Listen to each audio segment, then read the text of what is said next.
Ya estamos de vuelta, tras las noticias seguimos, casi una hora tenemos para compartir, hasta las 4 o las 3 en las Islas Canarias, todavía con un montón de cosas que contaros en este espacio en blanco de hoy. Un placer seguir juntos y recordar la segunda cita mañana de 2 a 4, 1 a 3 en las Islas Canarias, con cosas que no os debéis de perder, informaciones únicas, solo aquí en Radio Nacional de España las podréis escuchar. Nuestra página web sigue abierta con el chat, recibiendo a todas las personas que quieren reunirse en torno al mundo del misterio, www.espacioenblanco.es. Buscáis por ahí chat, es la forma de entrar. Y ahora, después de esas extrañas informaciones de la geopolítica, os proponemos un viaje hacia las montañas. Tras esa introducción nos vamos con dos individuos, dos personajes que no os tenéis que perder el conocerlos esta noche aquí con nosotros.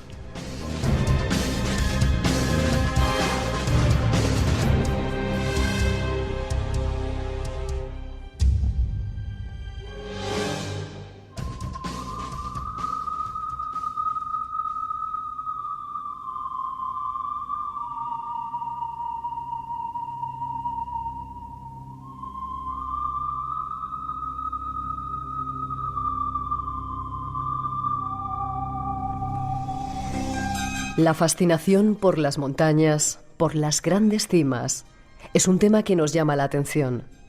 ¿Qué hace que cientos de personas se lancen por esas cimas para coronarlas?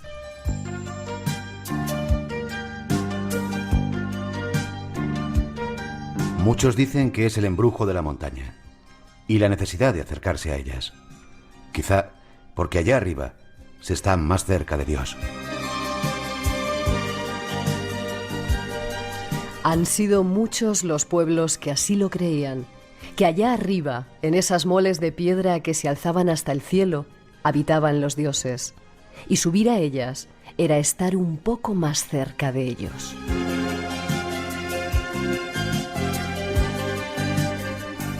Hoy visitan el programa dos personas de esas especiales, únicas, que han dedicado parte de su vida a viajar y sobre todo a transitar por algunas de las cimas más fantásticas de nuestro planeta. Escuchar sus experiencias será nuestro próximo objetivo y será muy interesante, ya veréis.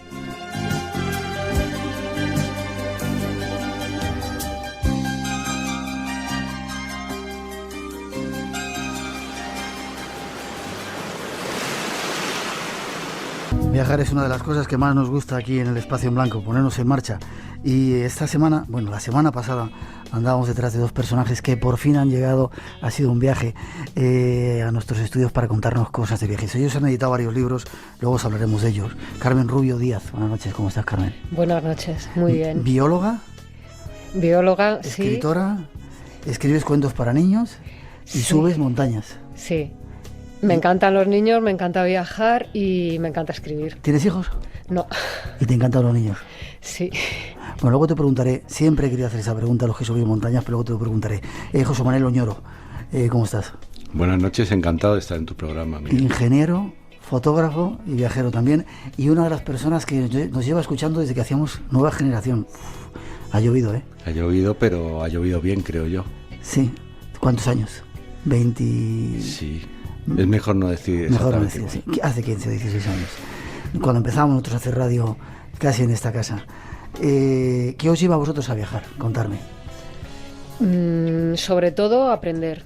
El deseo de conocer de primera mano todo lo que hay en la Tierra y sobre todo descubrir los paisajes inolvidables que encierra ella, la Madre Tierra, y las personas que habitan en todos los lugares que ella encierra. ¿Desde cuándo lleváis viajando? Bueno, pues más intensivamente desde hace 10 años, ¿no? Quizás más por sobre todo viajes a lugares más lejanos, principalmente hace 10 años, desde hace más tiempo, evidentemente por toda la geografía española también, que es muy interesante y también misteriosa en muchos aspectos, la verdad. Sí, España es un gran país, ¿eh? Una vez que uno da muchas vueltas por ahí te das cuenta que vivimos en un país increíble, ¿verdad? Hay que marcharse y siempre hay que regresar. Ciertamente. Y quizá hay que ir fuera para reconocer lo que tenemos aquí en nuestro sitio, sí, ¿verdad? Sí, exactamente. ¿Trabajabais o trabajáis con César Pérez de Tudela? Sí, hemos estado en colaboración con él en realidad con él hemos estado más o menos discontinuamente desde hace 30 años que le conocemos. Cuando él crea algo que fue interesante, que duró un tiempo, que era una escuela de montaña, en una época en que no había nada, y participamos en los primeros cursos organizados por Protección Civil para crear grupos de salvamento de montaña que no existían ya en aquella época. Estamos hablando de los años 80 y no había nada. Es decir, la primera formación que se hizo para bomberos la realizamos allí, y luego ha ido lógicamente creándose los grupos de rescate de montaña más profesionales, pero desde entonces lo conocemos, y sobre todo en estos últimos 10 años, que ha coincidido también con nuestros viajes, muchos de ellos los hemos hecho con él, llevando a grupos principalmente a conocer países, pero con la excusa de subir montañas. Con la excusa de subir montañas. Bueno, realmente a lo que íbamos era subir una maravillosa montaña, y que es el para objetivo.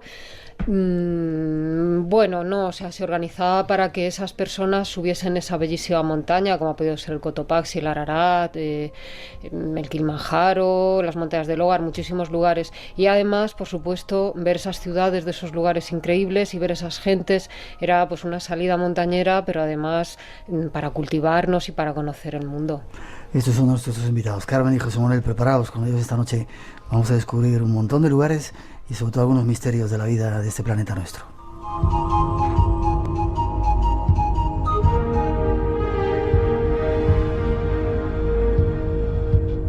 Podéis hablar cualquiera de los dos, ¿eh? O sea, no hace falta.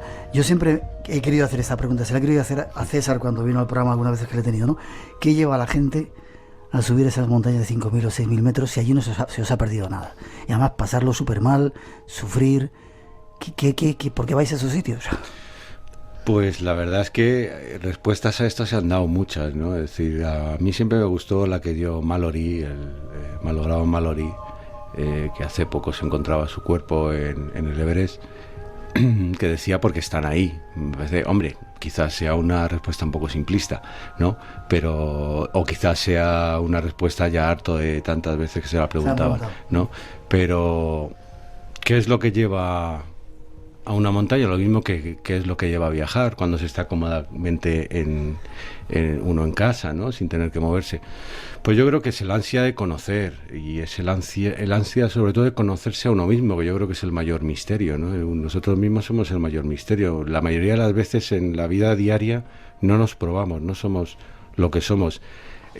Cuando estamos en estos lugares, sobre todo lugares altos,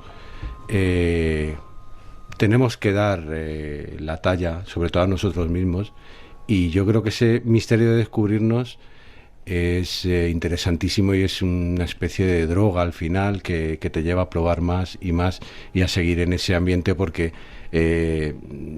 la luz es más diáfana, la atmósfera es más diáfana, aunque te falta algunas veces para respirar, pero te encuentras más a ti mismo y te encuentras más unido con la Tierra, ¿no? Con el universo. Lo notas más, y yo creo que eso es algo que difícilmente se puede olvidar y quieres volver siempre, ¿no? Sí. Adelante, Carmen. Yo creo, bueno, es por eso y sobre todo por la belleza.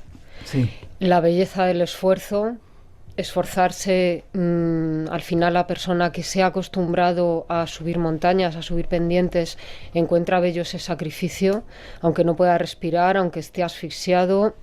Es hermoso esforzarse, y además la belleza de lo que se contempla, que muchas veces son paisajes salvajes donde nadie ha puesto los pies, o si lo ha puesto alguien ni se nota. Y además por la amistad. En la montaña se entablan relaciones especiales que son diferentes, creo yo, a otros lugares, y bueno, con quien te has encordado o has hecho una escalada o has hecho una gran cima, está unido a tu sangre, a ti mismo, pues ya para siempre. Qué bonito. ¿Y nunca os habéis preguntado qué hago aquí cuando estáis en esos momentos jorobados y sufriendo? ¿Qué pinto yo aquí con lo bien que estaría? ¿Y no os habéis arrepentido alguna vez? Arrepentir no. Preguntarte muchas veces qué haces aquí y querer darte media vuelta, yo creo que más que Carmen. Carmen es muy dura, mucho más dura que yo, y yo muchas veces me arrepiento. Ella nunca, ella quiere seguir para adelante. ¿Habéis ido más o menos a las mismas cumbres juntos? Sí, a todas. Sí. Sí, sí. Bueno, contarnos el sitio más alto de donde habéis estado, y no vamos a hablar de montaña esta noche, os lo digo a nuestros oyentes, ya veréis que pronto hablamos de otras cosas, pero también la montaña es un misterio.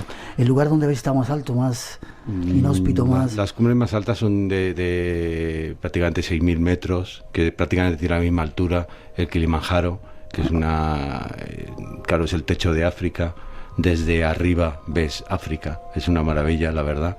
Y el Cotopaxi en Ecuador, en Sudamérica, que es una cumbre increíble de belleza, sobre todo porque cuando llegas arriba es cuando te encuentras el espectáculo de ese cono impresionante, más de 2 kilómetros, que se ve ahí abajo y que desearías tirarte a por él, ¿no? Ir visitarlo, ¿no? Ver esa zona tan extraña y tan desconocida que ves desde la cumbre. Esas son las dos más altas, y la tercera quizás el Monte Ararat, que es una montaña maravillosa y llena de encanto. No veríais, lo preguntaba antes cuando preparamos la entrevista, el Arca de la Alianza. ¿Es curioso ese monte? Es interesantísimo, y como te decía antes, encuentras en esos 3 días que tardas en ascender, y sobre todo cuando llegas arriba al glaciar, 3 días, sí, normalmente 3-4 días, y es dura porque es muy seca, es una zona, en la Alta Anatolia es una zona muy seca, a pesar de ello viven unas personas interesantísimas, como son todos los campamentos de kurdos, que están en esa zona. Cuando te encuentras con ellos, ¿qué pasa? ¿Cómo te tratan? Pues te tratan increíblemente de maravilla, es decir, es gente realmente con muy pocos medios, lógicamente. Es decir, te encuentras que allí tienen un campamento, los campamentos de verano, lógicamente, y tienen una especie de charca de la que se van a nutrir todo el verano, y nutren también a sus escasas cabras que tienen por allí rondando, y es una maravilla porque según llegas te reciben todas las niñas y te reciben con esas muñecas, unas muñecas hechas por ellas mismas de trapo y de palo, que es una auténtica maravilla, y a las que le prometes que cuando bajes le vas a comprar alguna, porque claro, le dices que ahora voy a subir y no voy a ir más cargado, ¿no? Y al final pues efectivamente se las compras no por aquello de que siempre se dice que no se debe dar dinero, ¿no? En los viajes, pero realmente es un trabajo que han hecho tan encantador, además, que es irresistible, ¿no? Llevarse alguna, de hecho alguna tenemos en casa todavía de recuerdo, y como te decía, esa subida de 3 días muy dura,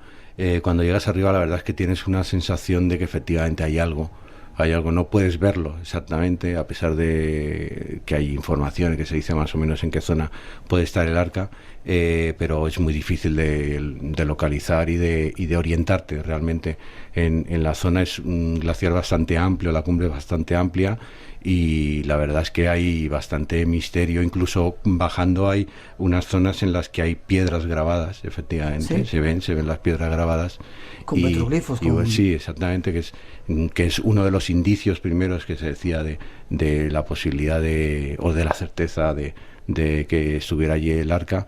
Y la verdad es que es interesantísimo, ya solo de montaña, pero sabiendo que puede estar el arca es absolutamente misterioso. ¿Cuántas veces habéis estado en el monte de Ararat? Solamente una vez. Solamente una vez. Bueno, si organizáis otra, ¿vale? Cuando quieras. Sí. Yo me apunto. Tú me contabas, Carmen, que habías sentido cosas muy especiales en la montaña, ¿no? Te habías sentido realmente quizá lo que eres, y una compañera que a veces va con nosotros, bueno, la tenemos siempre al lado, o casi al lado, ¿no? A mí la muerte, la verdad es que no es que me caiga bien, es que es inevitable. Entonces esa es la compañera que decíamos, la muerte. Sí, me gusta imaginármela de otra manera a como estamos acostumbrados, porque es una manera también de acostumbrarse a un ser que bueno, no me lo imagino ni siendo un esqueleto, ni por supuesto con esa capa, ni la guadaña. Yo tengo una imagen amable de ella, pero después de haberla presentido, camino del Mont Blanc, un lugar maravilloso en la noche, al lado de un precipicio tremendo. ¿Ibas encordada, atada a otras personas? Iba atada a otras personas, porque en los Alpes no se pueden hacer de otra manera las ascensiones, porque son muy peligrosas y te puedes caer, y si nadie te sujeta, pues te vas precipicio abajo. Entonces siempre se va encordado. Pones tu mano, pones tu vida en manos de otras personas, es lo bonito de la montaña. Por eso nos enamoramos de las cimas y somos amigos para siempre, porque ponemos nuestra vida en manos de alguien que queremos. Pero además, en esas ascensiones difíciles tienes otra amiga, tienes otra compañera. Yo desde luego la he presentido diciéndome muy bajito al oído. Tuve miedo de darme la vuelta y mirarla por si acaso la veía, O sea que preferí presentirla solo, que me decía, oye, además así de chula, ¿eh? Oye. Porque, no, así de chula. Con esa confianza. Sí, me dice, oye, pero tú has visto el precipicio que tienes a la derecha, y claro, no lo había visto, porque iba mirando al frente, y entonces de reojillo... Espera, ¿la escuchaste así de claro? Sí, oye, pero tú has visto el precipicio que tienes a la derecha, y la contesté, pero mentalmente. La dije, no, que voy a ver, ahora lo miro. Y entonces hice así, porque claro, no me iba a poner así, porque claro, no podía seguir. Y claro, lo miré de reojillo, 3.000 metros, tienes Chamonix está abajo, va subiendo por una especie de arista y lo tienes ahí abajo. Y la dije, pues lo acabo de ver, gracias, voy a ir con muchísimo cuidado. Y me añadió, dice, sí, por favor, vete con mucho cuidado, porque es que sería una pena, eres muy joven. Yo la verdad que dije, gracias. Y luego al rato volvió a decirme lo mismo, pero a la izquierda. Así que vamos, yo desde entonces la tengo un cariño enorme, y cuando vuelva a aparecer, pues le daré las gracias.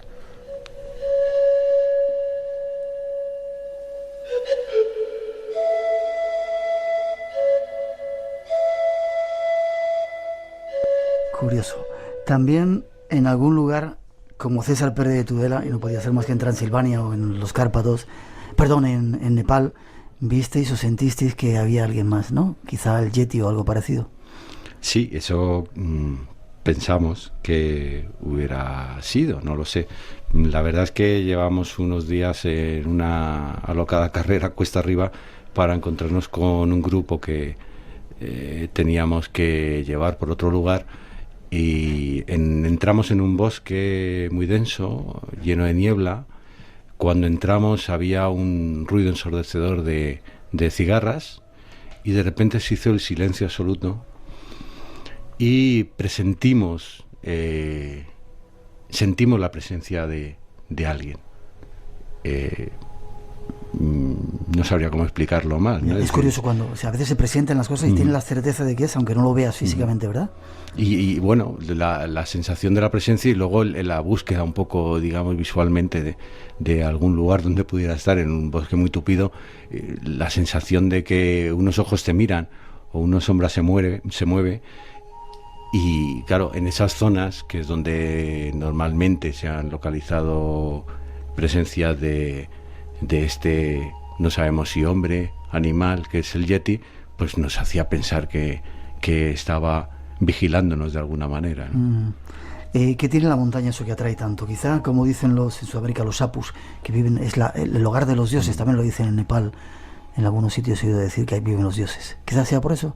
Y que llegar a ella es encontrarte un poco con ellos.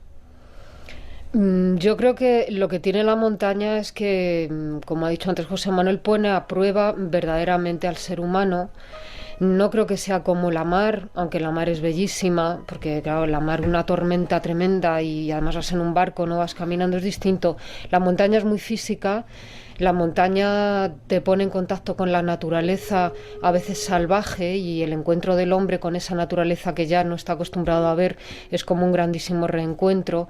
Y luego el esfuerzo que hay que hacer para ascender a una cima también hace que el hombre ponga a prueba su espíritu, su cuerpo, su alma, todo lo que encierra un ser humano. Entonces es algo, cuando tú ya has probado la ver a la muerte o la felicidad absoluta siendo un espíritu, o el amor de la cordada, en fin, la belleza salvaje de la tierra, ya no puedes regresar a una ciudad o puedes regresar a una aldea, pero siempre estás deseando regresar a ella. Yeah. El lugar de montaña que más os haya llamado la atención, aunque sé que eso es difícil, pero que más os haya impresionado, quizá por el momento que estuvierais viviendo, la montaña más impresionante. Son todas diferentes, claro. Son todas diferentes, efectivamente, aunque hay quien dice, cuando ya lleva muchas, dice que todas le parecen iguales, ¿no? Pero a mí no me lo parecen nunca.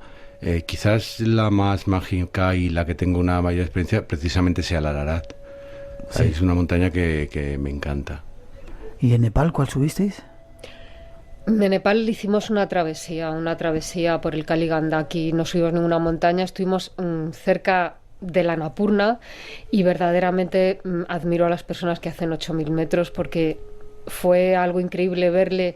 Se desveló, estaba absolutamente cubierto por una nube densa de vapor era como una gasa, se desveló, lo vimos y yo pensé, jamás haré un 8000, porque un ser humano que está en una ladera de 8000 metros, yo creo que jamás físicamente podrá hacer cima. Son tan inmensas las laderas. Pero si has hecho 6000, 2000 más, no es casi nada. Porque son unas dimensiones enormes. A mí la montaña que más me ha gustado, me parece inolvidable, porque siempre me gusta hacer cima trepando un poco o escalando, ha sido el Monte Olimpo, y además ahí estaba Zeus.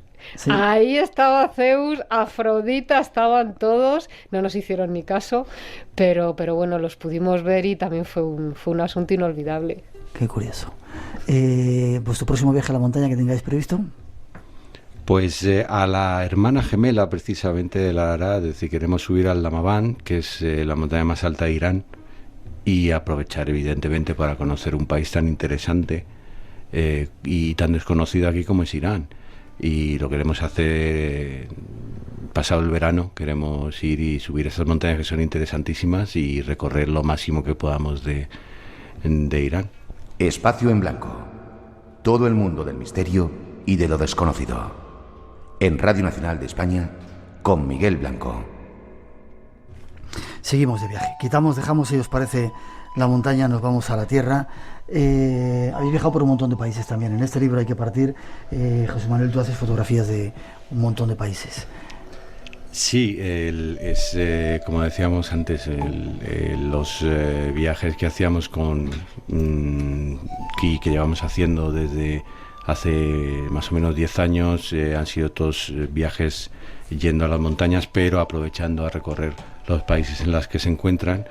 Yo llevo 30 años realizando este ejercicio que me gusta decir de mirón, ¿no?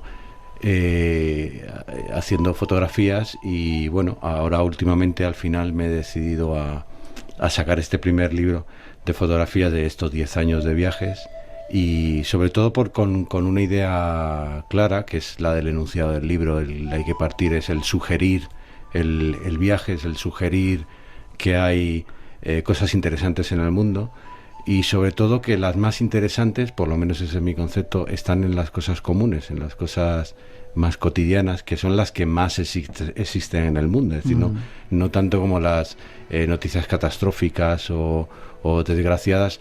Hay una vida normal, una vida común que es mucho más extensa en los países, mucho más interesante, y por ello yo creo que mucho más bella, y es lo que he intentado, obtener esa belleza de esas cosas comunes. Ya.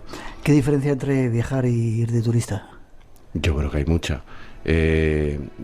Turista, con todos mis respetos, es un poco ir como las maletas, ¿no? Es decir, vamos al hotel, nos llevan a un sitio a otro, decimos que hemos visto tal cosa y hemos supuestamente viajado a ese país. Yo creo que viajar es algo más comprometido, más de un interés concreto. Es decir, el viaje evidentemente se prepara antes de partir, con lo cual ya es una adquisición de conocimientos, pienso yo.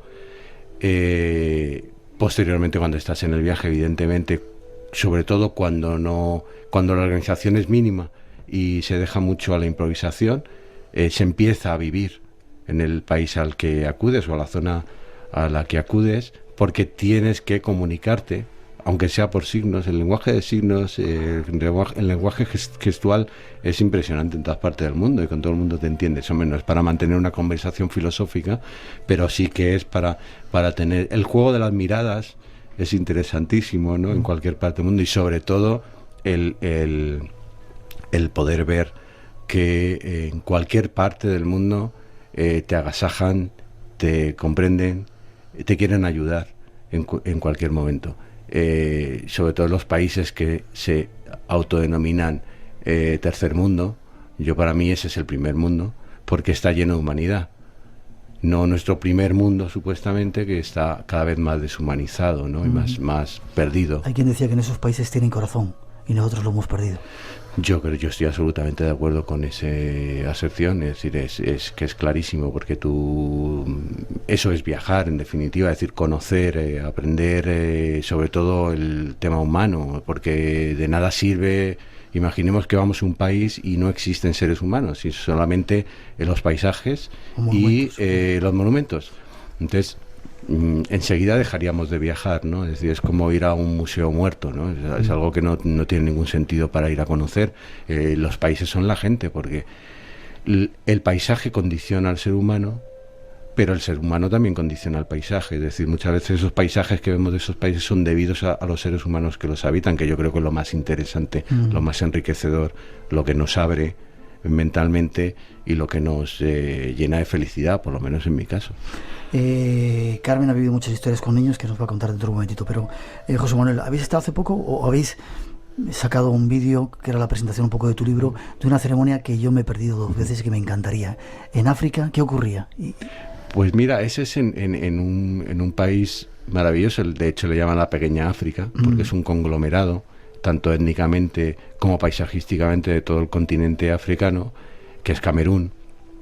Nosotros, no es peligroso, no. En absoluto, es un país de lo más. Si ya África en sí es acogedor, estés donde estés, en Camerún es impresionante. Es decir, es digamos, es como una especie de fiesta de felicidad, sí, ¿no? Es decir, evidentemente tienen problemas, evidentemente no lo pasan muy bien en muchos aspectos, pero sin embargo están siempre con la sonrisa en la boca y siempre son cordiales y amables, y se ve una felicidad por todos los sitios tremenda. Y nosotros acudimos al oeste de Camerún, que es una zona menos visitada, aunque tampoco Camerún es muy visitado, es decir, no es un país efectivamente para viajar, no de turismo, sino para viajar. Y fuimos al oeste de Camerún, precisamente, como no, a subir una montaña, que es el Monte Camerún, que es una ascensión bastante dura, porque partes casi desde el mar y subes a 4.000 metros, es decir, es bastante dura la ascensión. Y subimos más hacia el norte, en esa zona oeste, y llegamos gracias a nuestros anfitriones, llegamos a un lugar que es de la etnia de los Bamún, de esa zona del oeste. Y allí cada 2 años realizan una fiesta que llaman Fiesta del Rey. Le llaman rey, en realidad no tiene un poder como rey, ¿no?, actualmente, pero sí lo tenía antiguamente. Antiguamente esta fiesta del rey de los Bamún se realizaba para reunir todas las aldeas de la etnia, que sí que estaban gobernadas por este rey, hace 2-3 siglos. Y se juntaban allí para esclarecer todos los problemas que tuvieran entre etnias y evitar baños de sangre. Esta era la función principal de esta ceremonia. Con el tiempo, evidentemente, lógicamente, cuando acababan estos encuentros había bailes, es decir, había toda una fiesta, en realidad la fiesta, y esta es la que se ha mantenido un poco, y lo que sirve es de nexo de unión a todos los Bamún de todo el mundo. Es impresionante verlo, porque cada 2 años se reúnen y vienen de todas partes del mundo donde haya Bamún, acuden allí. Es un acto impresionante. Nosotros tuvimos la suerte de poder verlo, sobre todo la ceremonia de cuando el rey sale y llega hasta su palco, y hay una serie de ceremonias para que después todos aquellos que quieran solicitar algo al rey del pueblo acuden uno a uno a solicitar. Otra cosa es que luego se lo concedan o no, lógicamente, pero por lo menos tiene la oportunidad de solicitarlo, y esa ceremonia es la que yo pude grabar, y es muy interesante porque es muy, muy curiosa. Ya hay una mezcla, lógicamente, decir, ves sus trajes típicos, que son ancestrales, y por otro lado pues hay micrófonos, lógicamente, hay unos rigurosos vigilantes que van vestidos de Armani impecablemente, son impresionantes. Es decir, ya hay una mezcla, lógicamente, es inevitable, ¿no? Pero bueno, se mantiene ese sabor, y la verdad es que incluso acuden, son invitados todos los embajadores y los emisarios de las embajadas de Camerún son invitados y acuden, si normalmente van, y son cada 2 años, se hace cada 2 años. Esto fue en el 2006 cuando estuvimos nosotros. Yo también estoy encantado, podríamos estar aquí 3 horas. ¿Vosotros creéis que en este mundo, en este momento, hay enemigos? Ahí parece ser una onda por parte de cierto sector de la sociedad que trata de decir que ciertos países son los enemigos, concretamente el mundo árabe, los islámicos, ¿no? Sí. ¿Vosotros que habéis viajado por ahí, creéis que son enemigos o los enemigos están solamente...? Yo creo que eso pertenece a las altas esferas de la política. La política creo que es mundo aparte, y nosotros, de hecho, vamos a Irán y vamos, más cerca del conflicto no se puede estar. El supuesto eje del mal, sí, ¿no? Ya hablaremos cuando volvamos, pero el mundo árabe que conocemos es absolutamente encantador. Las personas musulmanas te acogen en su casa como si fueses un hermano. En fin, yo creo que por un lado van los seres humanos y por otro va, aunque sean humanos, también los políticos. Ya. Y bueno, no tiene nada que ver, creo, una cosa con la otra. ¿Cómo es tu ser humano? Te iba a preguntar, en las diferentes partes del mundo. ¿Habéis notado que somos muy diferentes, como dicen, sean negros, amarillos, rojos, La verdad es blancos? que una de las grandes enseñanzas del viaje, de conocer a la gente, es darte cuenta de que todos somos iguales seres humanos con las mismas pasiones y emociones. Sí, somos diferentes también, evidentemente, hay costumbres diferentes. Afortunadamente pienso que se deberían conservar porque la homogeneidad no es lo mejor, pienso yo, y sobre todo cuando hay esas diferencias no deberían cambiarse, pero luego en el fondo todos nos entendemos y además nos entendemos con muy pocas palabras. Es una cuestión más de sentimientos y de llegar al alma, y con eso no hace falta muchas palabras, simplemente una mirada o una situación en concreto, o estar junto a una persona de otro país en una situación en concreta de necesidades o de hambre o de sed o de calor o de frío.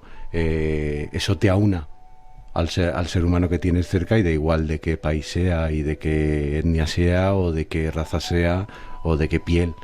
Es igual, todos sentimos lo mismo. Yo creo que somos seres humanos y esa es la gran enseñanza, esa es la que te abre, la que te hace entender que no hay buenos ni malos. Ya. Es decir, hay buenos y malos en todas partes, evidentemente, ¿no? Pero no, nadie es mejor o peor. Y hay mucha magia, mucho misterio por ahí fuera. Muchísimo. Yo creo que es de las cosas más interesantes también, ¿no? Por descubrir. Hay descubrir esa magia, ese misterio que se puede encontrar en un paisaje, en un juego de sombras, en una mirada de una persona que no terminas de entender bien, ¿no? Qué es lo que puede pensar.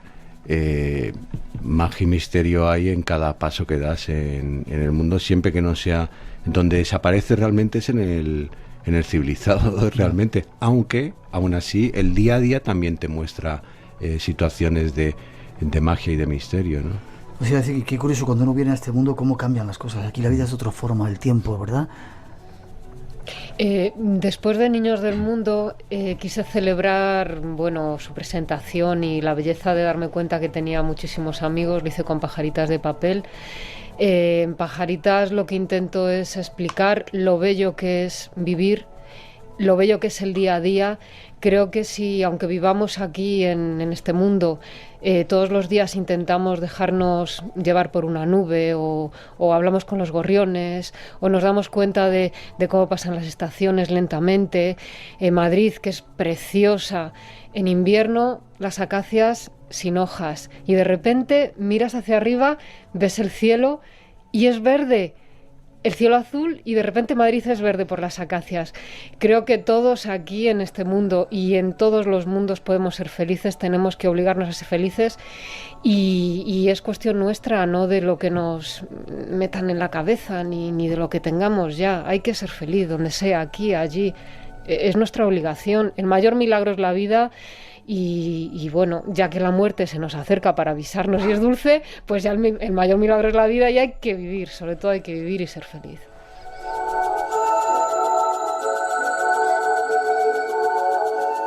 Eso es porque vosotros sois buena gente, que se os ve en la cara. Hay algo que dicen ahora hablando de muerte, los árabes cuando te invitan al té, los 3 tés. Sí. Lo habréis tomado muchas veces. Sí. Dulce como el amor. ¿Cómo era? Es que nunca me he salido. Sí, nunca me acuerdo, es decir, lo tienes en la mente pero siempre se te olvida, ¿no? Ellos lo dicen con mucha gracia y se lo sabe muy bien. Además es amargo como la vida. Sí. Dulce como el amor y suave como la muerte. Exactamente, esos son los tres tés que debes tomar y además los tomas muy a gusto, la verdad. Dicho sea de paso. Yo recuerdo sobre todo en el macizo del Hogar, en Argelia, en el sur de Argelia, un lugar interesantísimo, es el desierto. Es el desierto que la mayoría de las veces te preguntan siempre el desierto, no, la arena y tal. En realidad, más de la mitad del desierto del Sáhara es de piedra, no es de arena, sí, que la gente no lo sabe, ¿no? Entonces, y donde se muestra de una forma majestuosa es en el Hogar, en el macizo del Hogar, y es una zona preciosa, maravillosa, con montañas míticas y mágicas como el Ilamán, ¿no? Es decir, esa lanza al cielo, ¿no? Es una cosa impresionante. Y allí es donde yo recuerdo con más amabilidad el tema de los testés. Es impresionante en medio del desierto, que alguien de repente hace una pequeña fogatita, saca el pucherito, con 4 excrementos, claro, del camello. y saca el pucherito y se pone a hacer el té y empieza a moverlo de una copa a otra y te lo ofrece y te recita esos 3 conceptos, ¿no? de la vida, que realmente resumen. Esa es la sabiduría de la vida que tienen tan imbuida las personas que viven en zonas muy extremas, que son las que captan la sabiduría cósmica realmente, es decir, que están con el cosmos y sacan la enseñanza de muy pocas cosas, pero eso es maravilloso. La simplicidad es la que te da la llave del conocimiento, la verdad. Carmen, historias de niños, para terminar. ¿Cuáles son? En tu libro Estos niños del mundo hablas de unos cuantos, ¿no? Pero de esos que te han marcado, que te han llamado la atención, excepto esos que dicen una foto $1, qué pena, ¿no? Que les hayamos ya corrompido de esa manera, ¿no? Que por hacerte una foto te pidan ya dinero. Sí, además la verdad que yo no quería darle el $1 porque me parecía triste ganarse así la vida. Espera, yo quería dejar un concepto. Cuando viajamos lo decimos, nunca dar dinero a los niños, ¿verdad? Eso entre los viajeros es algo que se tiene muy claro. Nunca dar dinero, porque de alguna manera les puedes prostituir o cambiar la forma de vida, no darles otras cosas, claro, o ayudarles. Digo, ¿no?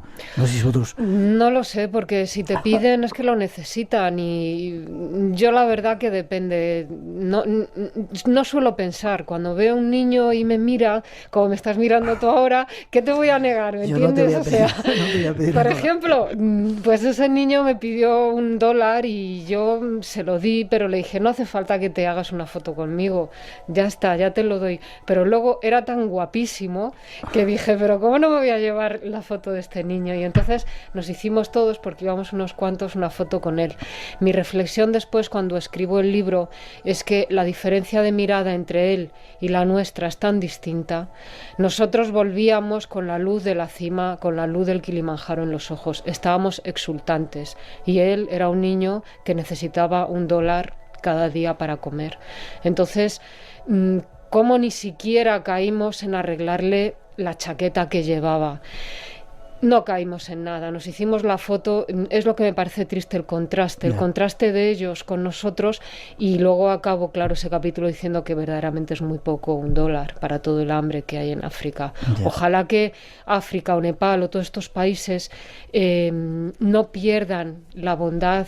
Por ejemplo, en Nepal son las personas más alegres de la tierra y más sencillas y más bondadosas, y siempre sonríen, siempre estén como estén. O los propios africanos de esa zona, que ya sabes que el cielo es un padre que te abraza cada vez que sales a la calle. No pierdan ese amor a la vida que tienen, pero claro, también mejoren un poco pues esas condiciones que a estas alturas son tremendas. Ya. Hablamos nosotros de crisis y nos quejamos, pero ellos dicen, nosotros llevamos toda la vida de crisis y seguimos viviendo y son felices, ¿verdad? Sí. ¿Alguna otra historia que te haya llamado la atención con los niños, que estamos a punto de...? Pues mira, la del Ararat, Dani y Estefania, que vas ahí pensando, Dios mío, ¿seré capaz de subir? Y de repente te viene Dani y te dice, My name is Dani, which is your name? Y ya se te pasan todos los males.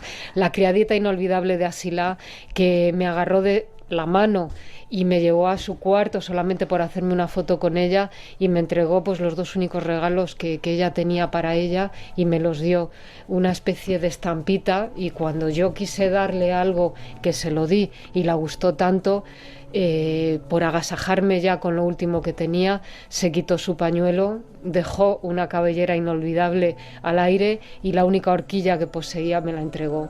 En fin, los niños me dijeron, habla de nosotros, y verdaderamente eso he intentado hacer en ese libro y en otros lugares o aquí, hablar de la bondad de su corazón, hablar de su ingenuidad, de su inocencia y sobre todo de su amor a la vida, que nosotros, que ya hemos crecido, no debemos nunca perder. Ya. ¿De qué forma podríamos ayudarles a esa gente? Cuando uno viaja también se siente un poco en el compromiso de poder hacer algo por esa gente que ha visto, ¿no?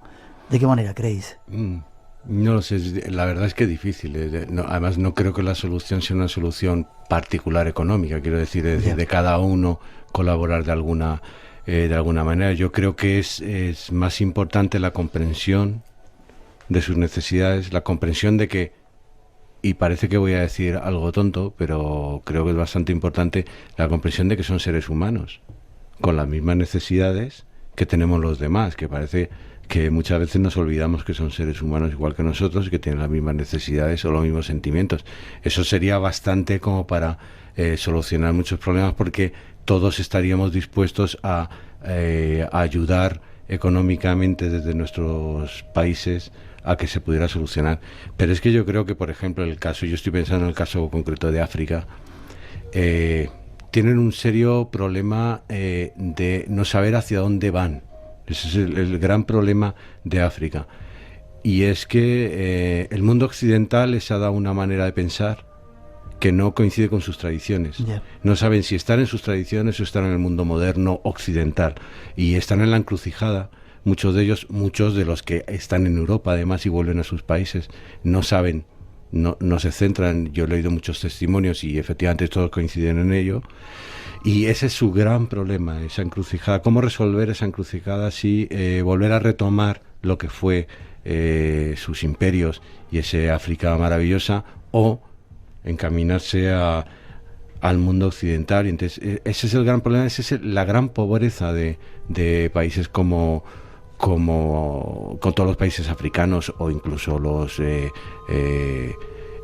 países de Asia, ¿no? Es decir, que adolecen del mismo problema. Yo creo que la comprensión, el conocer el mundo, insisto, es algo que es fundamental para abrirnos y para que a través del entendimiento, de la comprensión de cómo se es en cada lado, sin querer sojuzgar, sin querer imponer nuestro sistema, con eso yo creo que sería más que de sobra para que ellos pudieran andar por el mundo solos, que yo creo que es lo que necesitan, y pudiéramos estar un poquito más a gusto entre todos, ¿no? Que sería algo importante, ¿no?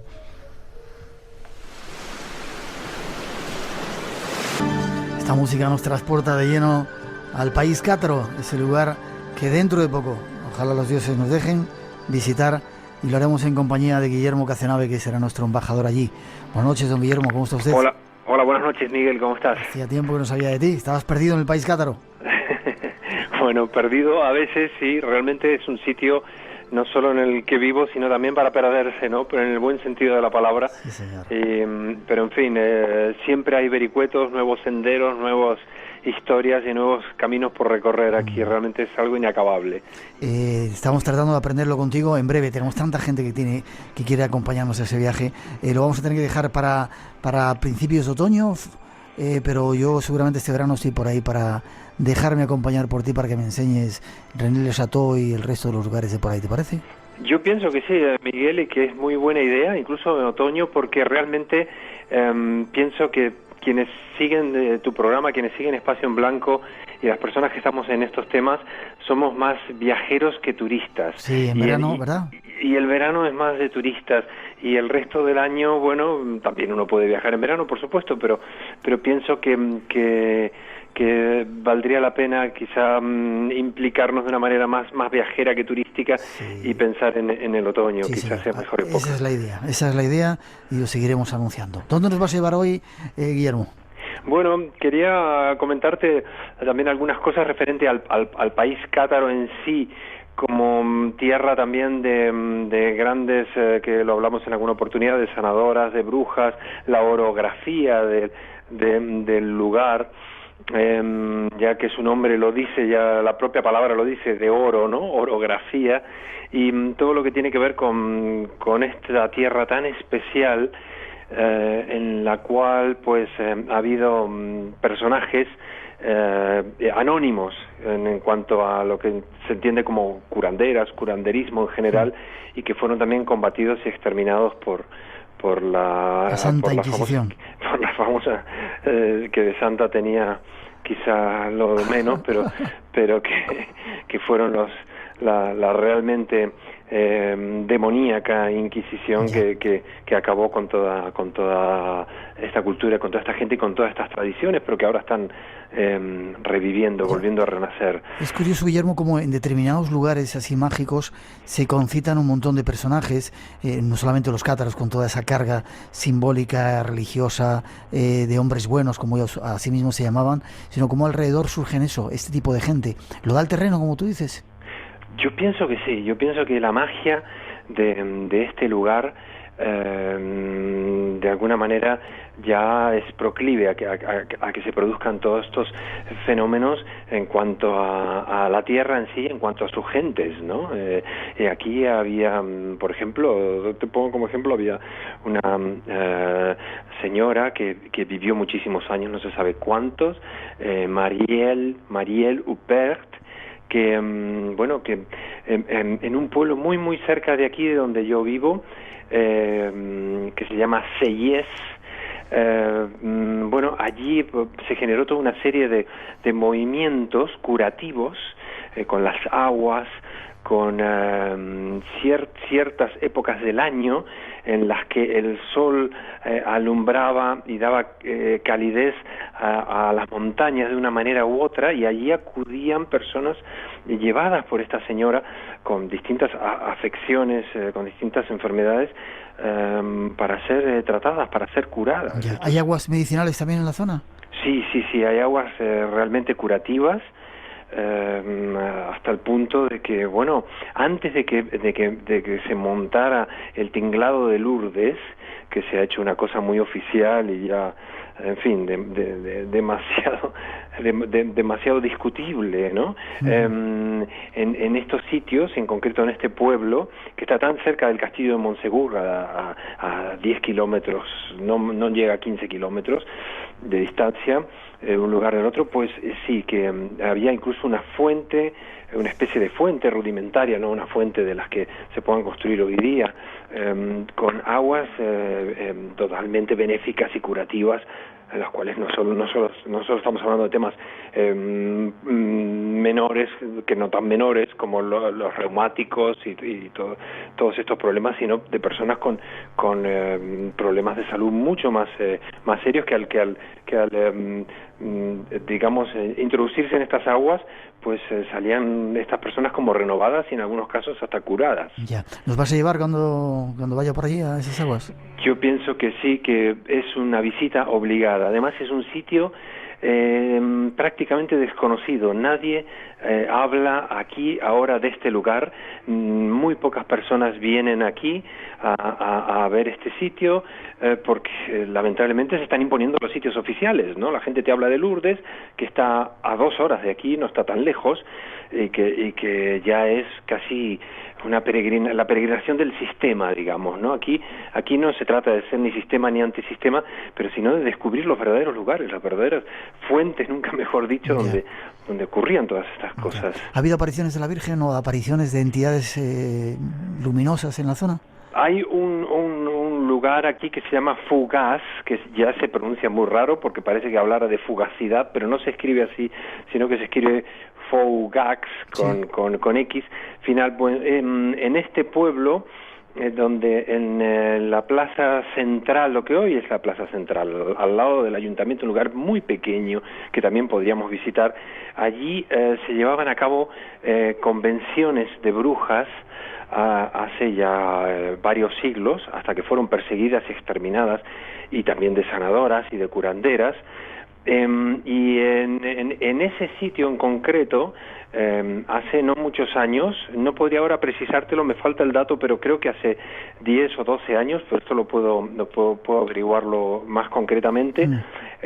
Ha habido apariciones, ha habido como si hubiera entidades lumínicas, se han visto luces, pero no luces tipo ovni en los cielos, sino se han visto luces a baja altura, extraños fenómenos, y lo estuve hablando con David Córdoba, que es un profesor, un gran estudioso de la Cábala y profesor de español en toda esta zona, que trabajó muchos años en la Universidad de Toulouse, y me estuvo confirmando esto, que se han visto entidades lumínicas y extrañas luces como sobrevolando, pero a baja altura, algo realmente increíble. Esto también está a 8 kilómetros de aquí, es otro sitio visitable, sobre todo también para ver dónde se reunían todas estas brujas y sanadoras y curanderas, algo maravilloso realmente.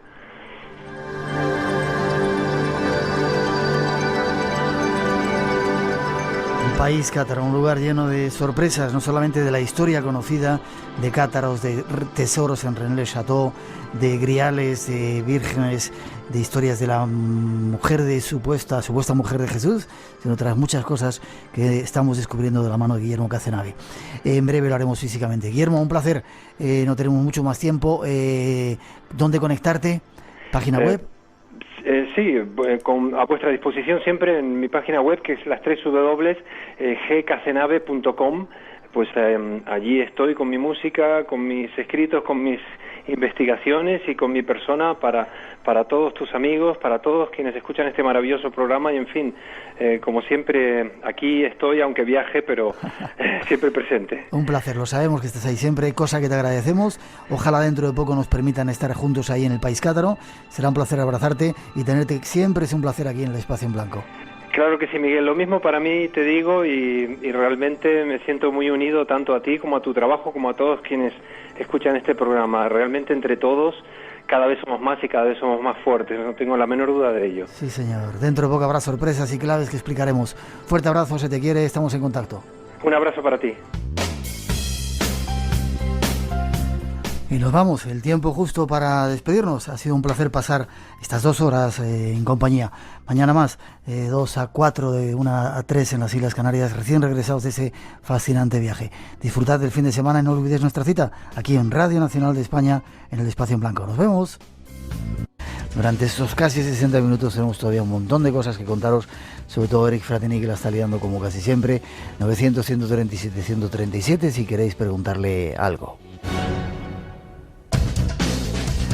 Y además, para participar en ese concurso, 5 libros tenemos para sortear entre toda la gente que nos llame y quiera estar con nosotros. Eric, en el chat dicen, entre muchas cosas que he podido leer, que nuestra presidenta de la Comunidad de Madrid no está en el grupo Bilderberg.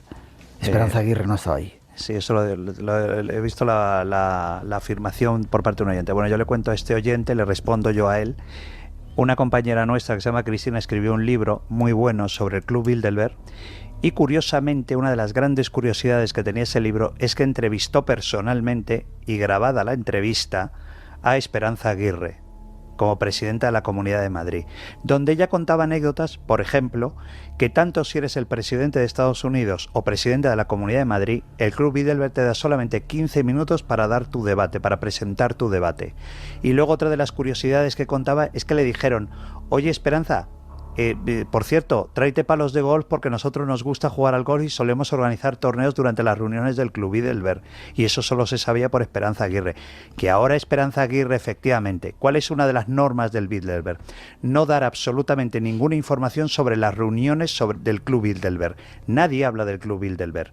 Por eso a lo mejor se ha ayudado a crear esa leyenda de misterio que hay sobre el Club Bilderberg, que realmente, yo te digo, no tiene ningún misterio el Club Bilderberg, ¿no? Así es que le tengo que decir a este oyente que no, que sus fuentes, en este caso, han sido peores que las mías. Ya. Ayer me acordaba de ti, estaba tomándome un té en ese lugar que tantas veces decimos, el Fisawen, en el Cairo, un lugar fascinante. 2 días antes estábamos en el Ham el Jalili. Sí, pues 2 días antes estaba en el barrio antiguo de Jerusalén fumando una shisha en otro cafetín también, ese sí que no recuerdo cómo se llamaba, y me acordaba mucho de ti, de hecho lo comentábamos, Eric Fratini ha debido estar por aquí. Qué curiosa la ciudad de la paz, Jerusalén, y sin embargo nunca he visto tanta gente armada como allí. Hay una profecía que dicen, bueno, guerras, rumores de guerras, etcétera, algo que estamos viviendo en este momento, y que además dicen que cuando se construya el tercer templo, se reconstruya el templo de Salomón una tercera vez, será cuando pueda volver el Mesías que están esperando los judíos. Algo muy curioso era que cada vez hay más judíos ultraortodoxos. Yo llevo viajando muchas veces a Israel y en el Muro de las Lamentaciones, bueno, te da un poco la media de los que hay, ¿no? Ahora mismo estaba absolutamente lleno, hay mucha más gente ultraortodoxa en Israel. Pero no es cierto, ¿eh? No con respecto al número de población. Lo que pasa que, vamos a ver, los ortodoxos tienen muchísimo poder porque son los partidos bisagra en la Knesset, en el Parlamento israelí. Siempre han sido los partidos bisagra. Es decir, que ahí hay 2 grandes partidos, el Likud y el Partido Laborista, que son los que siempre han alternado en el poder. Lo que pasa que ahí sucede un poco como sucede en la política italiana, que gobiernan 26 partidos o 15 partidos. Y casi siempre los partidos ortodoxos tienen su presencia en el gobierno, pero lo malo es que se les deja siempre carteras muy problemáticas. Por ejemplo, la cartera de educación o la cartera de asuntos religiosos. Y claro, eso ha generado mucho tema. Si tú te das cuenta, la población civil de Israel incluso no los ve con muy buenos ojos a los ultraortodoxos. Porque te tengo que decir dos cosas que molestan mucho a los israelíes. Una es que no pagan impuestos. ¿No pagan impuestos? Y dos, están exentos de impuestos. Y dos, es que no cumplen el servicio militar en Israel, que es una cuestión de defensa nacional. Y los ortodoxos no van al ejército. Entonces, claro, eso es una de las cosas que molesta enormemente a la sociedad israelí y que ha generado, a lo mejor tú no lo has notado tanto en Jerusalén, porque en Jerusalén al fin y al cabo es la ciudad religiosa donde está el barrio de Mea Shearim, que es el barrio donde se concentran todos los ortodoxos, pero si te vas, por ejemplo, a otras zonas mucho más, entre comillas, occidentales, como puede ser Haifa, como puede ser Tel Aviv, como puede ser las zonas de Beersheba, ahí te das cuenta, pues realmente que las sociedades son mucho más occidentales y no les gusta nada y critican abiertamente a los ultraortodoxos. Ya. Era curioso también ver salir de los hoteles a gente que había estado durmiendo en el hotel y detrás llevaba un rifle cargando, pero tan normal. Y no parecía que fueran militares ni gente de la seguridad, sino a lo mejor yo que sé, era un colono que andaba por ahí, llevaba su rifle colgado por bueno, mitad de Jerusalén. tú ves si te metes en una discoteca, como te puedes meter aquí en Madrid o en Barcelona o en Bilbao o en Valencia, en cualquier discoteca, y ves a los adolescentes. Sí. Los ves a los adolescentes, pero es muy curioso porque los adolescentes, la mayor parte de ellos van armados, llevan una pistola, llevan un arma corta, y luego han dejado, tú cuando entras en las discotecas en Israel, es muy curioso porque tienes tu guardarropa para dejar tu abrigo, tu chaqueta, y luego tienes un armero que está protegido por 2 soldados o por 2 policías armados, donde tú dejas tu arma, te dan un numerito y te vas a bailar con tu novia a tomar copas, y luego sales, recoges tu arma en el armero y te vas de juerga. ¿Por qué? Es una normativa militar. Eso les permite que si son atacados, ellos pueden incorporarse inmediatamente a su unidad para combatir porque ya llevan el arma. Y es simplemente por una cuestión de esas. Tan sencilla como esa. Qué curioso. Te decía lo del templo. ¿Tú crees que algún día se va a reconstruir el templo de Salomón? Yo creo que significaría hundir la mezquita de Al-Aqsa. Yo creo que no, porque antes debería hundirse la Casa Blanca y el Departamento de Estado, que tienen mucho que decir en Israel. El Departamento de Estado y la Casa Blanca. Y no creo que a ningún presidente demócrata o republicano le interesará el que Israel toque la explanada de las mezquitas. Acuérdate la última que se montó, sí, cuando al señor Sharon, siendo ministro, creo que no era ministro de Defensa en ese momento, yo creo que era ministro de Vivienda, se decidió abrir el túnel de los Asmoneos, que es el túnel donde las mujeres, lo siento por las oyentes mujeres que nos están en este momento con nosotros, que ellas no pueden entrar, pero sí los hombres. El túnel que está justamente pegado al muro de las Lamentaciones, en la zona donde rezan los hombres, bajas a una gran parte subterránea, que es donde rezan los más ortodoxos de todos, sí, que para que la gente que no lo conoce es como si fueses al siglo XVI, siglo XVII, entrar ahí. Y el túnel de los Asmoneos era un túnel que estaba antiguamente abierto, hace muchísimos siglos, desde el muro, y entrabas directamente a la explanada de las mezquitas. Y Sharon se le ocurrió decir, bueno, pues ¿por qué no? Vamos a abrirlo. Entonces, claro, aquello generó la segunda intifada palestina contra Israel. Ya. Un minuto nos queda. Soluciones. ¿Cuándo podemos acabar, si es que alguna vez sucede esta locura de la guerra, se dejen de vender armas y ese dinero que se utiliza en armas se pueda utilizar para reconstruir, para dar de comer a la gente? Yo te digo, el día que desaparezcan las corporaciones que trafican con armas, el día que desaparezcan las corporaciones que trafican con minerales estratégicos en zonas estratégicas como África, el día que desaparezcan, es decir, es que para que suceda lo que tú me preguntas, tendrían que caer tanta cantidad de piezas de dominó que es imposible, es totalmente imposible. O sea que nunca. Nunca. Yo creo que es el gran negocio. El gran negocio no es el periodismo, el gran negocio es la venta de armas. Uno siempre ha podido pensar que los duendes no existen. Sin embargo, hay muchos casos comprobados de esas extrañas entidades que se dedican a enredar en nuestra vida. Fran Contreras, buenas noches. Buenas noches, Miguel. Tú tienes algunas pruebas de ello, ¿verdad?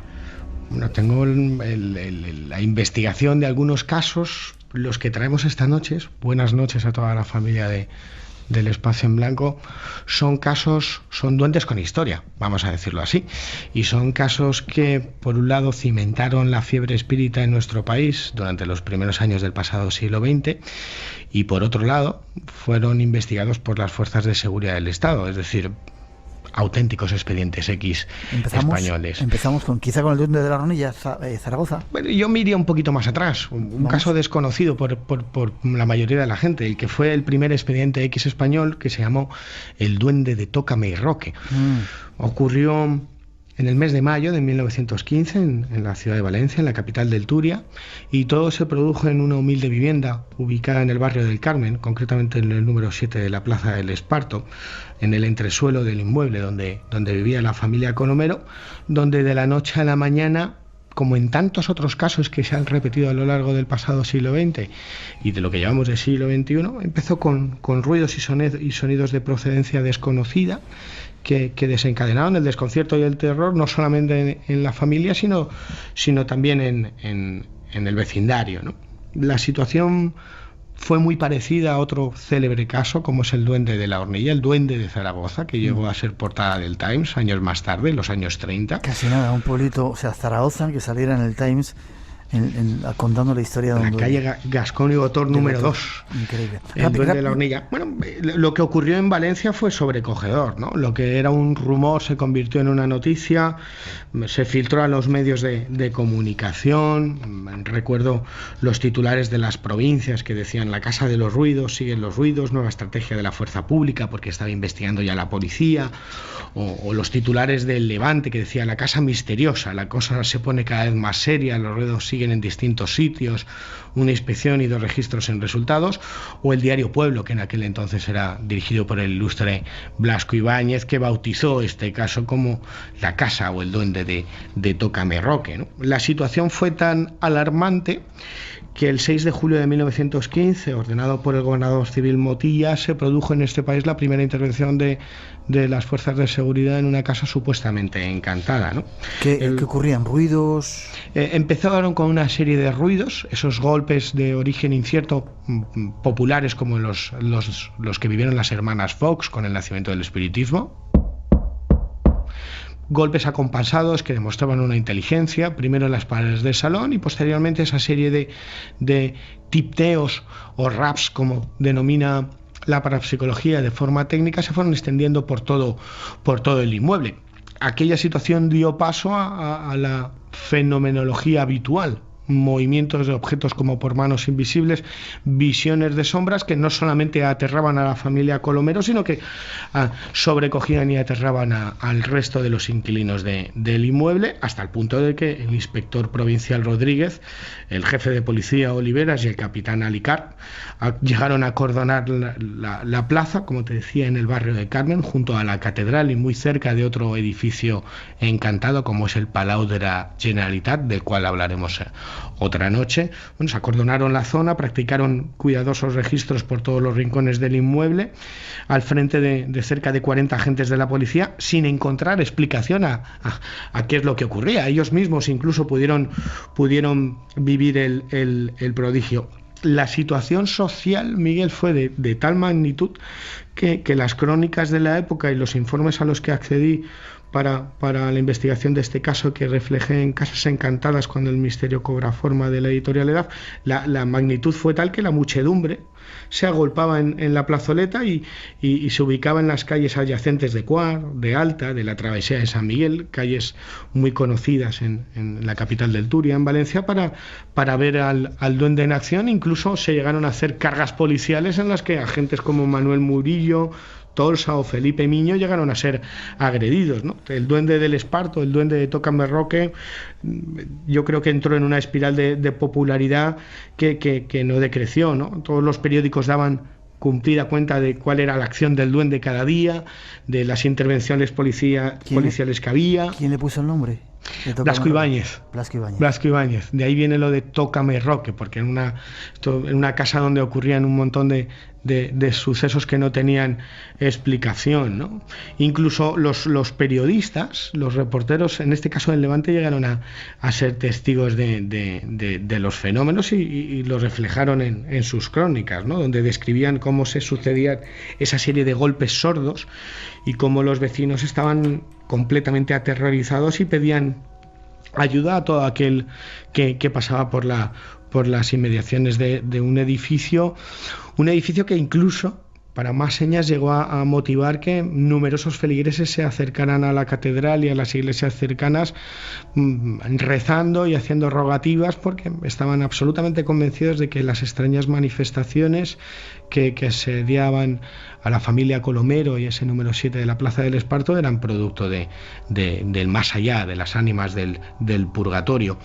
La situación fue en auge, como te decía, y 2 días, 48 horas más tarde de aquella primera intervención policial que ha pasado a los anales de la historia de la parapsicología en esa España, el 8 de julio de 1915, se llegaba a cortar el acceso peatonal a la plaza, se buscaba y rebuscaba por los tabiques del inmueble número 7 de la Plaza del Esparto, se desalojaban las casas colindantes, se registraban por el alcantarillado, se registraban cualquier tipo de lugar donde pudiese esconderse el causante o el autor de aquella extraña situación. Y no se encontró nada. Nunca. Incluso Aymani, que era el arquitecto jefe municipal, tal como pude descubrir en los archivos, llegó a colocar micrófonos, que serían los primeros de la época, para intentar buscar una solución a una situación que se les escapaba de las manos por completo, ¿no? Y lo cierto es que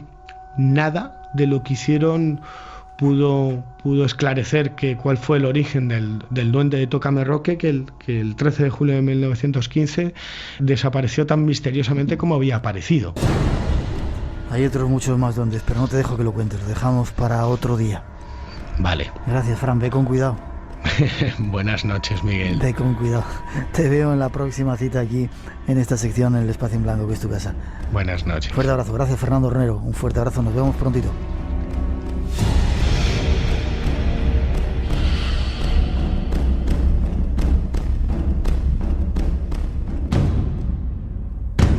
Entra en contacto con nosotros 900-137-137.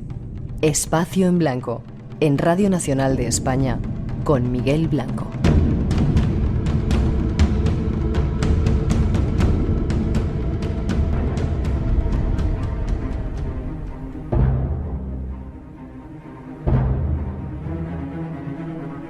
¿Qué pasaría si la máquina más terrorífica jamás creada fuera descubierta? Carpem mortis suspectum, oculus tuos. A finales del siglo XVII, mucho antes de la invención de la fotografía, un científico llamado Fumagalli estaba obsesionado con la idea de reproducir imágenes. A lo largo de sus experimentos, llegó a inventar el tanatoscopio, un macabro instrumento que retiene la última imagen captada por el ojo humano antes de morir. Fumagalli se dedicó a asesinar a personas inocentes para extraerles sus globos oculares y reproducir en un papel la última imagen impresa en las retinas. Sus experimentos justificaron sus crímenes, pero una vez descubierto, Fumagalli fue condenado a muerte y ajusticiado. Sin embargo, esos mismos crímenes y esos mismos rituales parecen repetirse en nuestros días, sembrando el pánico en una escuela internacional de cine.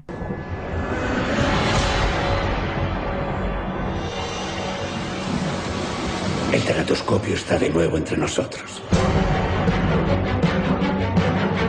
Lo ha encontrado uno de nuestros alumnos.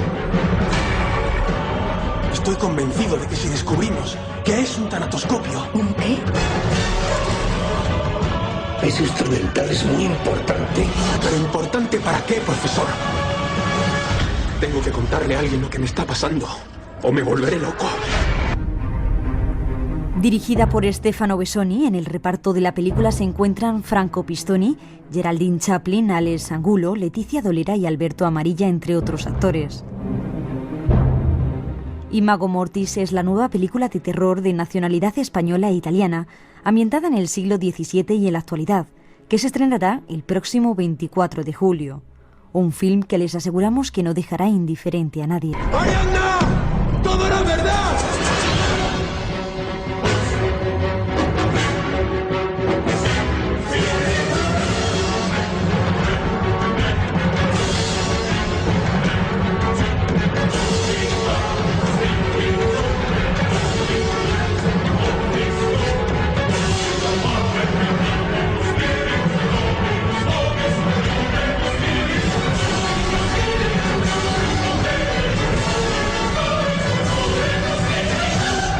Atraparé la muerte a través de tus ojos.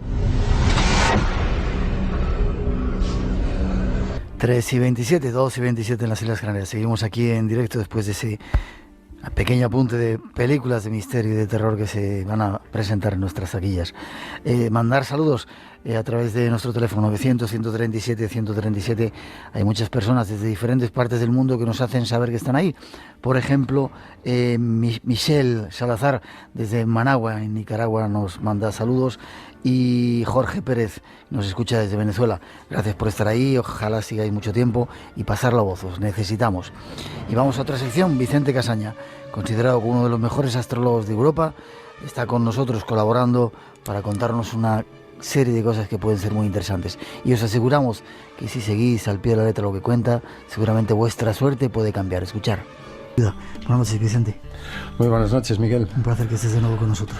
Gracias, igualmente. Si no te gusta esta música, que es la sintonía de tu sección, traes una música de las que te guste y la ponemos, ¿vale? Ok. Si me había olvidado decirte. Pero me gusta. Gracias. Vale. En tu libro dices, el segundo capítulo, Las 7 leyes de tu suerte: naciste con potencial, naciste con bondad y confianza, naciste con ideales y sueños, naciste con grandeza, naciste con alas, no estás hecho para arrastrarte, así que no lo hagas, tienes alas, aprenda a usarlas y vuela.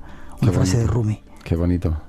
Rumi era un místico sufí y tiene cosas auténticamente preciosas que se las recomiendo a todo el mundo, y que yo quería arrancar esa parte del libro, esa segunda parte del libro Tu suerte, con eso precisamente, porque es ahí donde describo las 7 leyes de tu suerte, ¿no? Y esas 7 leyes hay que tener mucho valor para dar cada uno de esos 7 pasos que, sin duda, si los das, te conducen a conectar plenamente con tu suerte, a ser una persona afortunada y a repartir fortuna también a las personas que hay cerca de ti, ¿no? Pero esto servía como introducción para entender esas claves, cómo hacerlas. Pues parece que Rumi, cuando describe este poema, lo que hace es describir un poco lo que estamos haciendo los humanos, con todo el potencial tan maravilloso que tenemos para ser felices, para vivir en una elevación maravillosa.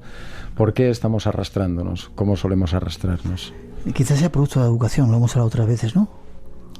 Sí, entre otras cosas, ¿no? Lo que pasa es que uno no puede estar culpando siempre a los de fuera y siempre a sus padres, ¿no? Y llega un punto en el que tarde o temprano tienes que tomar las riendas de tu vida, tienes que mirarte al espejo y decir, vamos a ver quién eres, chaval, ¿no? Y tener el valor de reconocerte de nuevo y de reinventarte de nuevo, porque en la vida tienes que pasar a la acción. En estas 7 leyes, donde hablamos de sentimientos, los pensamientos, estas son las 7 leyes, ¿no? Sí, las 7 leyes. Que pongamos un poquito de música para remarcarlo. Podemos conseguirlo, ¿no? Podemos. Vale. We can. Sí, señor, eso iba a decir yo. 7 leyes de tu suerte. ¿Cuáles son? Los 7 pilares. Las 7 leyes son los sentimientos, los pensamientos, la atracción, la acción, el reconocimiento, la respuesta y la magia. Cada una de esas 7 leyes son absolutamente básicas, son condiciones sine qua non para que puedas conectar con tu suerte, porque si te dejas alguna de ellas, ya prácticamente difícil vas a dar con ese tesoro que tienes dentro, que es tu suerte y que puede cambiar tu vida en todos los sentidos y que puede hacerte una persona verdaderamente afortunada y feliz, ¿no? ¿Y por qué pongo? Porque de alguna manera, además, es que es un orden que habría que respetar, Miguel. ¿Por qué ponemos sentimientos en primer lugar? cuando se habla tanto del pensamiento positivo y en esta era que tanto se habla y tantos libros salen sobre el pensamiento positivo? Porque el pensamiento es muy engañoso, el pensamiento es muy importante. Sí, ya decía la Biblia que eres lo que piensas en el fondo de tu corazón, ¿no? Vale, eso es cierto en gran medida, pero es que antes de lo que tú piensas hay, como dice Daniel Goleman en Inteligencia Emocional, nosotros los humanos tenemos una mente que está compuesta de dos mentes. Una mente que piensa y una mente que siente. La mente cerebral, digamos, y la mente emocional. Y la mente emocional, la mente que siente, es siempre mucho más auténtica y mucho más rápida, mucho más inmediata que la mente que normalmente conocemos como mente. Por lo tanto, si le damos prioridad a la mente y a la razón, como ha venido sucediendo desde hace tantos siglos en esta sociedad, que prácticamente todo lo que era magia, misterio, se relegaba como de tontos, de estúpidos, de supercherías y tal y cual, y que tantísimo daño ha hecho y que por eso hoy día sigue habiendo tantísima gente en manos de psiquiatras, de pastillas, en tratamientos, etcétera, porque hay mucha gente que está absolutamente descompensada, porque han machacado tanto todo lo que no es la razón. Y la mente y la razón pues tienen su parte positiva, pero cuando se la malusa lo que hace es estropearnos y ponernos muy malitos, como es lo que está pasando con la sociedad hoy día, que todo el mundo está bastante mal en general, ¿no? Entonces el pensamiento es muy interesante, pero el pensamiento hay que utilizarlo de esa manera positiva y constructiva, porque si no es muy tramposo. El pensamiento tiende trampas. Por ejemplo, yo te puedo poner dos ejemplos. Hoy día es muy habitual que la gente viva en medio de depresión o crisis de ansiedad. Es algo que se oye por todos los lados y que muchísima gente se está medicando por eso. ¿Por qué? Por trampas de la mente. La depresión es algo que viene de una preocupación no curada por el pasado. Y ahí son las depresiones. Mientras que la ansiedad es una preocupación excesiva por el futuro. Entonces, sí, pero son trampas de la mente al fin y al cabo. Si tú aprendes a controlar la mente para no estar atado a ese problema del pasado, aprendes a controlar la mente para no estar ansioso, puedes curar mucho más fácilmente ya sea la depresión o la ansiedad. ¿Cómo se cura o cómo se combate estas trampas que te tiende la mente? Con la acción, pasándole la fregona a casa, yéndote a hacer footing, montando en bicicleta. La acción física es una de las mejores maneras para combatir la tiranía de la mente y decirle adiós, ¿no? Pero hay muchos más problemas que tiende la mente. El cerebro normalmente tiende a la entropía y a buscar el no hacer nada, el perder el tiempo y el tontear, a no ser que lo disciplines y le dictes una serie de normas, ¿no? Por eso me parece que hemos comentado en alguna ocasión aquí el tirarnos al sofá y zapear para no hacer nada, porque el cerebro te lleva a eso, a no ser que lo disciplines y lo organices. Por eso, y ante todo eso, el sentimiento es mucho más importante. Es la primera de las leyes. ¿El sentimiento en qué consiste? En que desde que te levantas hasta que te acuestas, tú puedes hablar con mucha gente a lo largo del día o con poca según el día y tal, ¿no? Pero con quien más diálogo mantienes, veas la gente que tengas, es contigo mismo. ¿Qué hacemos con ese rico y poderosísimo diálogo interior? Generalmente ni le prestamos atención, ni le hacemos caso. Lo dejamos balbucear ahí. Estamos pensando todo el día, diciéndonos cosas, tal, pero ni le hacemos caso. Cuando tú le regalas atención a esos sentimientos, a ese poderoso diálogo interior que nace del sentimiento, y empiezas a ordenarlo y a estructurarlo, que te está dando muchas pistas de cómo te sientes y por qué te sientes así o por qué te sientes así, o cómo te sentirías mejor. Cuando le regalas atención y lo estructuras, entonces tu sentimiento empieza a mejorar muchísimo, empiezas a ser una persona mucho más feliz, mucho más ordenada, más serena, más tranquila, empieza a cambiar. Y eso es lo primero, porque el sentimiento va muy por delante del pensamiento. Cuando tú vas a pensar algo, a decidir algo, inconscientemente, esto ya lo han demostrado los científicos hace poco, inconscientemente tú ya has tomado la decisión hace mucho tiempo.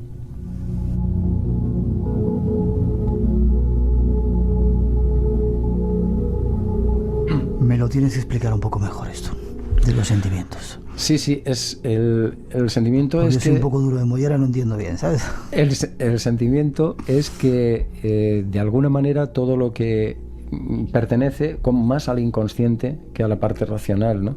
Y entonces, como esta sociedad ha dado tanta preponderancia al intelecto y a la razón, a los sentimientos prácticamente se les ha relegado como cosa de que no, y a todo lo que es la parte del inconsciente. Sin embargo, se ha comprobado recientemente, pues hay unas investigaciones donde han demostrado que tú cuando vas a tomar una decisión de algo, crees que la tomas racionalmente, crees que has sopesado, has mirado tal y cual, pero lo que se ha comprobado es que inconscientemente tú ya habías tomado esa decisión de alguna manera, que esa mente que siente, esa parte inconsciente, es mucho más rápida, mucho más intuitiva, mucho más directo que la mente racional o la mente pensante. Muchas veces creemos que estamos decidiendo cosas y que va, en absoluto. Es nuestro inconsciente quien ha tomado la decisión por nosotros. Escucharnos un poco más a nosotros mismos. Sí, porque eso lo estructuras, es lo mismo que ocurre con las intuiciones. Puedes tener intuiciones, puedes tener señales del cosmos, pero si no las interpretas, si no sabes lo que quieren decir o las consideras como que son tonterías, porque no es algo que pertenece a la mente racional, pues al final dejarás de ser una persona intuitiva. Pasa lo mismo con los sentimientos. Si tú te levantas y sabes que hay algo que no te sienta bien, pero sigues tirando para adelante sin pararte a pensar por qué y qué puedes cambiar de esa actitud de tu vida, de esa pauta, de ese hábito o de esa relación, y ni siquiera lo piensas, sino que sigues adelante, entonces te estás poniendo orejeras a tu vida, te estás negando la primera puerta o la primera llave maestra para acceder a tu suerte. Tu suerte es algo que debe empezar por ti mismo. Para ser feliz tienes que empezar a ser feliz tú mismo, y para conectar con tu suerte es algo que tienes tú dentro y que tienes que experimentarlo tú. No puedes esperar que sea otra persona que venga a hacerte afortunada, a hacerte feliz, etcétera, etcétera. Yeah. Y para eso es absolutamente imprescindible ordenar los sentimientos. Yeah. Terminas tu capítulo, que es lo que vamos a intentar con la sección, con una serie de consejos. Dices, tus sentimientos son el punto de partida hacia tu suerte, con mayúsculas. Préstale atención, porque en todo momento te dicen lo que te conviene. Claro. Despréndete de cualquier emoción negativa, no te quedes atado a ella porque sería un obstáculo para tu felicidad. Y tercero, cambia el sentimiento y la percepción de ti mismo y todo cambiará. Sí, hay una frase muy bonita que decía Ramón y Cajal, precisamente, que decía que el cerebro es como una máquina de acuñar moneda, ¿no? Que tú le echas latón y te acuñará monedas de latón, le echas oro y te acuñará oro, ¿no? Pues de alguna manera es eso, ¿no? Cómo alimentas esos pensamientos, pero esos pensamientos difícilmente los puedes alimentar bien cuando tus sentimientos no le has prestado atención y no los has cambiado. Lo primero que tienes que cambiar antes para ordenar el pensamiento y para dirigir tu pensamiento bien, porque si la mente la diriges bien, entonces todo puede ser una maravilla. Es una máquina y una herramienta poderosa a tu servicio. Pero para eso, primero tienes que haber estructurado y cambiado tu sentimiento. Por eso, porque es mucho más rápido, porque es la intuición, porque es lo que te guía inconscientemente por la vida, el sentimiento. Nos ponemos a ello, Vicente. Esta es la tarea, los deberes de esta semana. Mirar nuestros sentimientos, darnos cuenta de ellos, ir viendo cómo son para poder cambiarlos. Sí, es como eso que sientes cuando te acercas a una persona, que sientes feeling, no sientes feeling, eso de las buenas o malas vibraciones. Todo ese tipo de cosas no se puede analizar con la razón ni con la mente, Miguel. Todo eso, por ejemplo, pertenece a los sentimientos y es tan importante para nuestra vida que es lo primero que tenemos que prestar atención. Lo vamos a hacer esta semana. Tenemos que hacer algún tipo de apartado por si la gente te quiere hacer preguntas, pero para localizarte, páginas web. La página web sí, es la página web www.buenosaugurios.com, Buenos Augurios todo seguido, por supuesto, o casaña.com, que entran al mismo sitio. Bien, y más la semana que viene, o la siguiente, pero vamos a tratar de que sea semanal, algunas claves de ese camino para llegar a tu suerte. El siguiente son los pensamientos, ¿no? Pensamientos, sí. La siguiente semana nos vemos para ello. Gracias. Muy bien, Miguel, gracias a ti.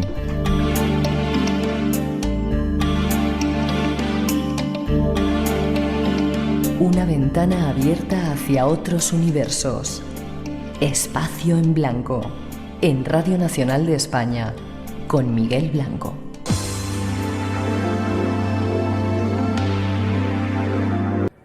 Gracias a todos por la escucha, por la compañía, por habernos ayudado a llenar el espacio en blanco. Acabamos de terminar un viaje, acabamos de regresar, pero hay otro en marcha. Toda la información en nuestra página web, ya sabéis, www.espacioenblanco.es. Nos vemos en 6 días. La cita será aquí en Radio Nacional de España, en el Espacio en Blanco. No os lo perdáis. Disfrutar el domingo, de las vacaciones, del verano si lo tenéis, y dejarnos un hueco. Tenemos mucho que contaros. Y ahora hasta las 4, las 3 en las Islas Canarias, os dejamos con un poquito de nuestra mejor música. Ha sido un placer. Nos vemos.